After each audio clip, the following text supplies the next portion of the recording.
Alors, salut tout le monde. Donc, aujourd'hui, on se retrouve pour une nouvelle vidéo. Donc, précédemment, vous avez pu voir que j'ai mis des vidéos. Bon, c'était plutôt des diaporamas qu'autre chose, hein. C'était par rapport à une histoire, hein, qui m'est personnelle.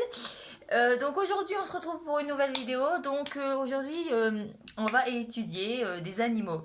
Donc c'est des animaux qui sont pas très connus, donc c'est pour ça que je tiens à les faire connaître par l'intermédiaire d'une vidéo. Euh, donc ces animaux, ils font partie de la catégorie des rongeurs. Ce sont des animaux qui sont en général domestiques, mais ils peuvent être aussi en liberté, mais on verra ça plus tard. Et donc ce cochon d'Inde, enfin excusez-moi, cet animal s'appelle le cochon d'Inde. Ça peut être, donc c'est pas un cochon, hein, parce que j'en ai eu beaucoup qui m'ont dit oui c'est un cochon, le cochon rose qui vient d'Inde. Non, c'est pas ça du tout. C'est pas ça du tout. C'est un petit rongeur, hein, qui est pas plus gros que ça. Donc je vais vous le montrer. Donc voilà, donc c'est ça le cochon d'Inde. Donc comme vous voyez, c'est un rongeur qui est ultra mignon, enfin pour moi. Donc en fait, il est assez gros. Enfin là c'est taille adulte, hein. Là c'est taille adulte, hein. Donc c'est gros, hein, quand c'est adulte, hein, faut le dire. Donc c'est assez gros quand c'est adulte. Donc comme vous pouvez remarquer, ça n'a pas de queue. Hein, c'est pas comme les rats, ça n'a pas de queue. Mais par contre, les oreilles, voilà, c'est presque pareil. Par contre, c'est un peu plus gros qu'un rat, c'est un peu plus gros qu'un, c'est un peu plus gros qu'un, comment on dit, hamster. Euh, ouais, c'est un peu plus gros qu'un hamster. Et donc, du coup, c'est plus petit qu'un lapin ou qu'un chinchilla ou qu'un furet. Donc c'est pour ça, si vous avez un cochon d'Inde, avant de prendre un autre animal, il faut se renseigner parce que avec le lapin ça s'entend bien, mais avec d'autres animaux ça peut parfois faire une mauvaise colocation. Donc c'est pour ça, vaut mieux se renseigner.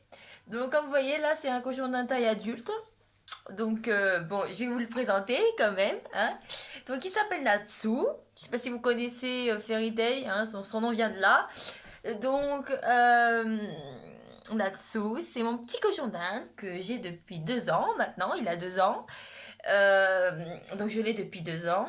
Et il est grand. Il a grandi depuis. Donc voilà.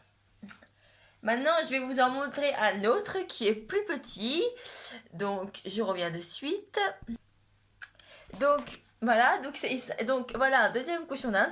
Donc là, c'est la taille bébé, hein, parce que c'est un bébé, hein. Bon, il n'est pas bébé bébé, hein, il a grandi un peu, mais voilà, il a même pas 1 an, il a à peine quelques mois.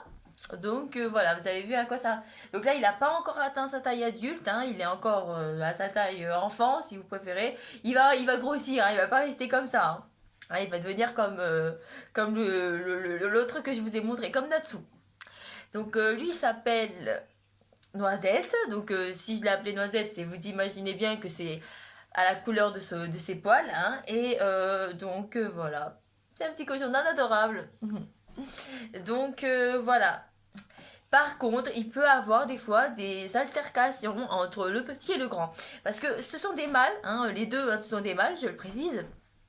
Et donc, en général, quand il y a 2 mâles, il faut toujours qu'il y ait un mâle dominant. C'est un peu comme les troupes, les troupeaux, les tribus, voilà, c'est les meutes, hein. Il faut toujours qu'il y ait un chef. Et en général, le plus grand gouverne l'autre. Donc c'est un peu ce qui se passe avec Natsu et Noisette, mais c'est pas aussi... voilà, mais c'est vrai que des fois il se prend des coups de gants, des coups de dents par le grand parce qu'il se comporte pas comme il faut, hein. Donc voilà, donc c'est pour ça, voilà. Donc maintenant je vais vous montrer de quoi ils se nourrissent. Je vais vous montrer de quoi ils se nourrissent et je vais aussi défier certaines, comment on dit, certaines paroles comme quoi c'est pas vrai. Voilà, donc je reviens de suite. Donc voilà, donc maintenant je vais vous montrer de quoi se nourrit un cochon d'Inde principalement. Merde. Donc un cochon d'Inde en général c'est des graines comme ça. Donc c'est mélange spécial cochon d'Inde et c'est des graines qu'on leur donne, hein. Ah, ça bouffe des graines, hein, c'est comme les oiseaux, sauf que bon, voilà. Et il y a aussi ça. Donc comme vous le voyez, c'est comme une grosse sucette là, de graines. Et donc ça sert parce que pour les cochons d'Inde, ils ont les dents qui poussent en permanence. Donc ça leur permet d'user un peu leurs dents quand ils croquent là-dedans. Ça va permettre d'user un peu leurs dents. Comme ça, ce qui fait que quand ils ont besoin, quand ils vont manger ou quoi, ils n'auront pas de problème, quoi. Et ça permet que les dents ne soient pas trop longues parce que si en bas et en haut les dents sont trop longues, ben ils peuvent plus manger et de là c'est très embêtant. Donc ça permet qu'ils peuvent user leurs dents et pouvoir manger tout ce qu'ils veulent pendant longtemps. Et donc voilà. Et donc bien évidemment, donc tout ça se trouve en animalerie, au magasin, hein, c'est pas compliqué à trouver. Après voilà, bon par contre le seul truc qui peut être un peu ambigu si on veut, c'est qu'il y en a beaucoup qui vont dire que les cochons d'Inde ne mangent pas de pain, ne mangent rien d'autre que des graines. C'est pas forcément vrai, parce qu'ils peuvent manger des légumes. Donc pas toutes sortes de légumes, hein. Par exemple les pommes de terre ils mangent pas. Hein, c'est très mauvais pour eux, c'est mauvais pour leur santé. Mais on peut leur donner de la salade. Ils mangent du foin aussi. Donc j'en ai pas sous la main pour vous le montrer. Mais bon, le foin, vous voyez ce que c'est. Donc ça mange du foin. Ça mange du foin. Ça mange aussi tout ce qui peut être pain, croûte de pain. Même biscottes au froment. Hein, sans déconner. C'est des petites biscottes comme ça, ils les mangent. Donc il y en a beaucoup qui disent que les cochons d'Inde sont herbivores. Ce qui n'est pas forcément vrai parce que mes cochons d'Inde, ça fait depuis toujours que je leur fais manger du pain et ils sont pas tombés malades pour autant. Donc le pain, je pense que on peut leur en faire manger. Hein. Il faut pas leur donner que du pain, c'est sûr. Mais ils en mangent, ce n'est pas une fatalité, ils peuvent en manger. Donc ça mange des graines, ça mange du foin, ça mange du pain, ça mange des légumes. Donc c'est assez grand hein, leur c'est assez grand c'est assez large, ils peuvent manger pas mal de choses donc c'est assez large, donc voilà. Après bon, les cochons d'Inde peuvent avoir des maladies différentes hein. C'est des animaux très fragiles, il faut très faire attention quand on les porte, donc je vais vous montrer la façon comment les porter pour que si jamais un jour vous en avez un, vous le portiez comme il faut. Donc voilà, donc je vais vous montrer comment on porte un cochon d'Inde, c'est vraiment très essentiel.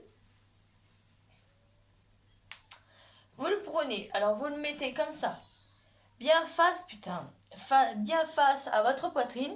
Il faut qu'il soit bien sur votre poitrine et vous mettez la main, vous la mettez bien en dessous de ses fesses, hein, on dit, hein, et une main là en général comme ça empêche qu'il tombe et il se sent à l'aise.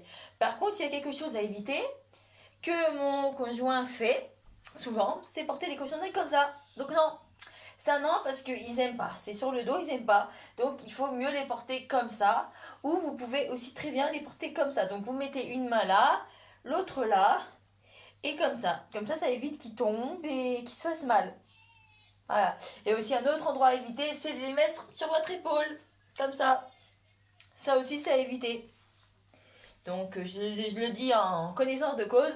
Donc voilà, vous avez vu comment on porte des cochons d'Inde pour éviter qu'il leur arrive du mal à ces petites bêtes.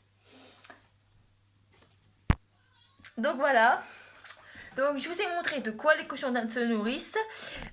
Donc maintenant que je vous ai montré de quoi ils se nourrissent, de comment les porter et de comment ça peut se passer quand il y a de mâles, il faut aussi parler des femelles. Donc les femelles, c'est différent. Donc les femelles, elles ont pas de... Hein, les femelles sont très reconnaissables des mâles parce que les mâles, il y a un moyen qui est, on va dire, très... Les mâles, ils ont un moyen très simple d'être reconnus et je vais vous le montrer. Donc ce que je vais vous montrer, ça va pas forcément être agréable. Ça va pas forcément être agréable, mais c'est ce qui se passe des fois. Mais c'est comment on peut différencier un mâle avec une femelle. Donc du coup j'ai dû changer d'exemple entre-temps. Donc ce que je vais vous montrer, ça va pas forcément être très agréable. Vous allez peut-être trouver ça dégueulasse. Mais c'est le moyen pour différencier un mâle d'une femelle. Donc c'est assez difficile à faire. J'ai toujours peur de leur faire mal. J'ai vraiment pas envie. J'ai vraiment pas envie de leur faire mal. Hein. C'est très toujours la peur de leur faire mal. Donc il y a un moyen d'appuyer.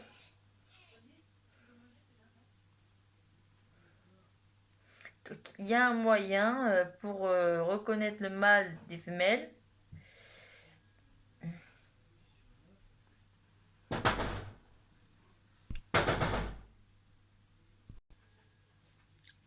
Alors le moyen de différencier les femelles d'un mâle, c'est que quand vous appuyez ici, donc je vais pas vous montrer parce que même moi je sais pas trop comment on fait.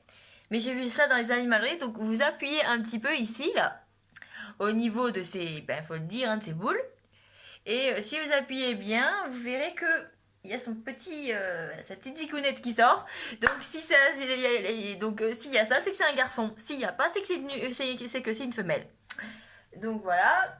Donc voilà, la manière comment de différencier une femelle d'un mâle. Donc après, comme je vous l'ai certainement dit au début, ils peuvent aussi, ce sont des animaux domestiques. Donc il faut les abriter dans une cage avec une litière. Donc la litière, ça peut être différents trucs. Vous pouvez prendre des granulés, du foin. Parce qu'il y a le foin pour manger et il y a le foin en litière. Donc c'est différent. Et vous avez aussi après le copeau. Donc le copeau, c'est des petits copeaux de bois jaunes, blancs, que vous mettez. Et après, vous mettez du journaux. Vous mettez le journaux, le copeau par-dessus. Et tout est joué. Donc voilà, il y a ça. Donc il y a ça pour qu'ils soient à l'aise. Vous avez aussi les granulés en forme de litière. Mais bon, pour les cocos, c'est pas forcément à l'aise. Enfin, c'est pas forcément super. Donc voilà, il y a ça, et puis voilà. Donc les cochons d'Inde sont des animaux domestiques, ça on l'a dit, mais il y en existe aussi des cochons d'Inde sauvages. Les cochons d'Inde sauvages se trouvent au Pérou, ce sont leur capitale, hein, si vous préférez, hein, ce sont leur pays natal, c'est de là où ils viennent. Et là-bas, c'est triste parce qu'on dit que ceux qui sont attrapés se font manger. Donc manger ces petites bêtes, franchement, moi je trouve ça désolant. Après, je sais pas ce que vous en pensez, mais bon, chacun, vous me le direz dans les commentaires. Donc voilà. Donc les cochons d'Inde sont des animaux ils sont très sociables. Si vous les embêtez pas, ils vous mordent pas. Donc si vous mordent, c'est vraiment vous l'avez cherché. Hein. Donc si vous mordez, c'est vraiment vous l'avez cherché. Ce sont des bestioles très câlines, très cardiaques. Faut faire attention, faut pas faire trop de bruit parce qu'ils peuvent avoir peur. Donc il faut vraiment être je dis pas ne pas leur faire des gags, mais il faut vraiment être minutieux, pas trop. Faut pas leur faire peur. Parce qu'ils peuvent avoir une crise cardiaque comme ça. Parce qu'ils ont eu trop peur. Voilà, ce sont des animaux très fragiles. Voilà. Donc cette vidéo se termine ici. J'espère qu'elle vous a plu. Et j'espère aussi que si jamais vous avez que cette vidéo vous a appris à dompter et à adopter ces deux petites bestioles dans les meilleures des conditions. Voilà. Donc sur ce, je vous dis à très bientôt pour une prochaine vidéo. Et jusqu'à là, portez-vous bien. Au revoir.